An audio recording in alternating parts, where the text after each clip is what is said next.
It's a great weekend. I appreciate that. Yeah, I thought our guys played really well and, focused and, went and did what I felt like, we needed to do. Took a little while to get going offensively in game one, but, man, Billy just kept you in it, only allowed the one run in the third inning and then another run in the sixth inning. How good was he, Billy Oldum, on Friday night? I'll be honest with you, and he'd tell you the same.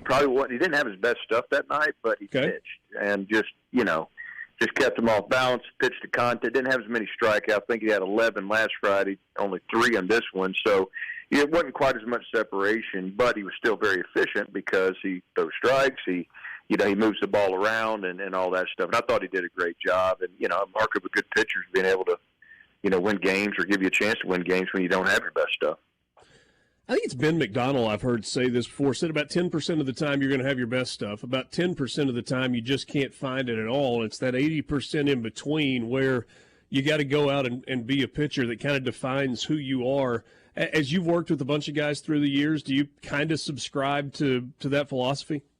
I do. I really do believe that. We kind of base it off 15 starts, and that's, if 5 of them you feel like you were just total control, 5 of them it was good, but you had some moments. Then 5, it might not have been good at all, or you just had to battle. And so, yeah, we kind of break it down in thirds for our guys and just tell them, you got to take what it is. I mean, you wish every time you get the ball, it feels like you could put it anywhere, but sometimes it doesn't. So I think that's a very true statement. Carson Pato had a big home run for you on Friday night, and you kind of look at his season as a whole. He has a couple of hits, drives in the 3 runs. How do you evaluate what he has given you this year?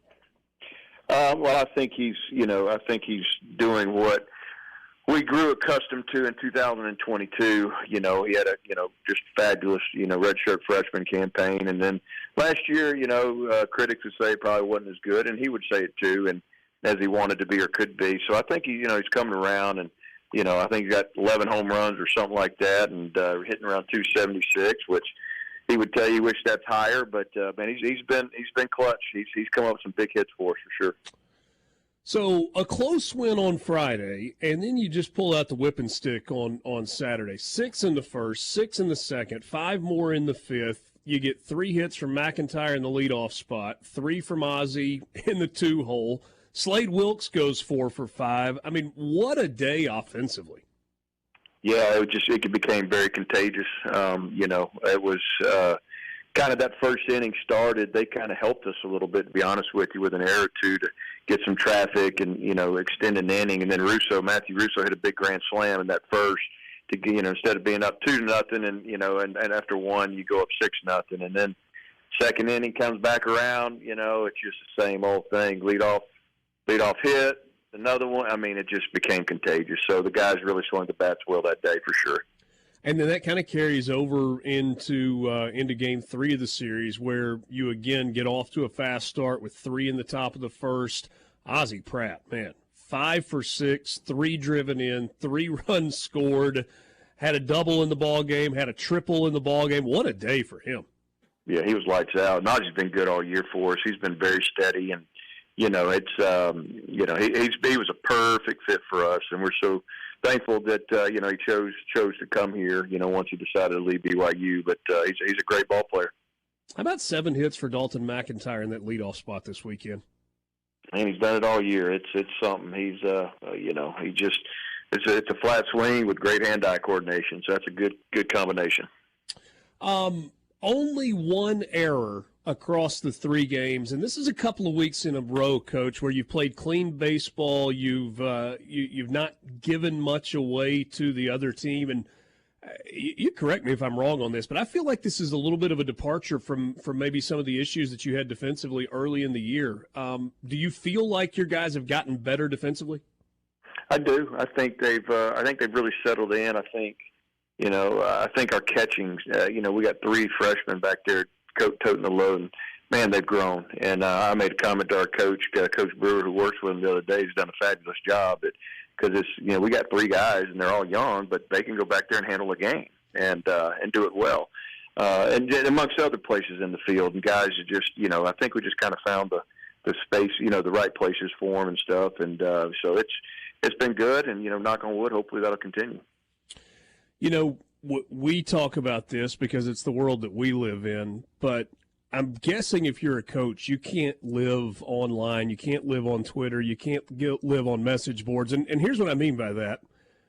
Fans live and die during a baseball season with every win, with every loss, sometimes within a game, with every out and every hit.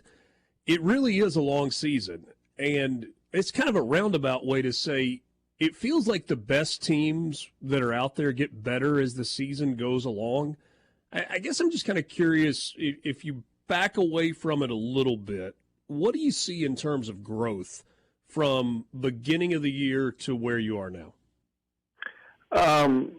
To me, the biggest part of our growth has been guys maturing a little bit in regards to being able to learn how to slow the mind down a little bit in the game, and these younger or newer players at this level just getting accustomed to the speed and the pace of the game, and just all that. I feel like our guys, there's a little bit more expectation to be successful than waiting to see what's going to happen, which I thought we were at a little bit at the beginning of the year.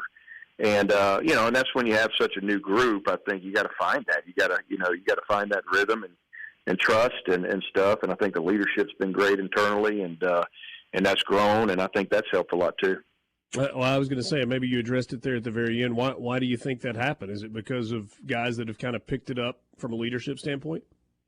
I think so. I think it's a narrative we promote, from day one, and some guys are just alpha, man, and they're gonna do it. That's just who they are. And some are great leaders in other ways, maybe not as vocal, but I think now we can hear it, and we can see it, and it just allows us to just direct a little bit and just get out of their way, and let them go play. Midweek game and then final weekend of the regular season. Obviously, they all count in terms of building out the resume and kind of closing things out. Your thoughts on this game tomorrow night? Second time around this year with Ole Miss. Played them in Pearl earlier in the season, and I think you told us didn't play your best baseball. Your team kind of walked away feeling like they didn't play their best. Yeah, and I mean, they played a good game, and they just beat our tails and stuff. So we're excited about tomorrow because this is the next game. I mean, it's you can't get caught up in who, what, whatever. Sure, there could be other things that go with it. I get that and stuff, but the way we've been approaching it, been really trying to take each day one at a time, one pitch at a time, one out at a time mentality. And so tomorrow, just be excited. It's going to be a great atmosphere here. I mean, it always is when Ole Miss or State comes into town, or Alabama, whoever. I mean, any SEC opponent comes in here, people come out of the woodwork, and so it's, we're excited about it, and we got an opportunity to go, win another game, and that's all we're focused on right now. RPI's at 32 right now, and I know you said you kind of don't worry necessarily about all of that other stuff, but you're in a really, really good position. Do you have to do anything to avoid being comfortable at the end of the year? Or do you look at this as a chance to, hey, we finish this thing strong, we make a deep run in the tournament, there's no reason we can't be playing baseball in Hattiesburg in June still? No, I think, that's when I'm proud of this team. We don't talk about it. I know they know. I mean, heck, I don't get on social media, so I opt not to, but I know they do and stuff. So they know the significance of every game that we play. They know what this program's accustomed to, and what we're trying to leave our mark on the 24 season and put our number up there and stuff. So and it's a good feeling because there's not a doubt in my mind these guys are going to be ready and they're going to go compete. Will they win every game? Probably not, but they're going to give themselves a shot. So. To me, it's just about, again, taking it one at a time and just focus on what we can control, and that's, how we compete that game. As always, appreciate your time. Wish you the best this week, and we'll talk to you next Monday for the last time in this regular season. All right. Thank you, guys. Christian Ostrander, head baseball coach at Southern Miss, joining us on the Farm Bureau guest line. Check out favorites.com and go with the home team, Mississippi Farm Bureau. 6 o'clock Tuesday night, Pete Taylor, Ole Miss. And then on Thursday, Friday, Saturday, 6, 6, and 1 with Texas State rolling into town. Texas State, by the way, is 12 and 15 in the Sun Belt. So Southern Miss better baseball team. They've had a better season overall than Texas State. Bobcats come in 26-26 overall. They did what they needed to do this weekend. Did exactly what they needed to do this weekend. And now, who knows? Do you guys think it's crazy? Is there a scenario where they play themselves back into the host conversation?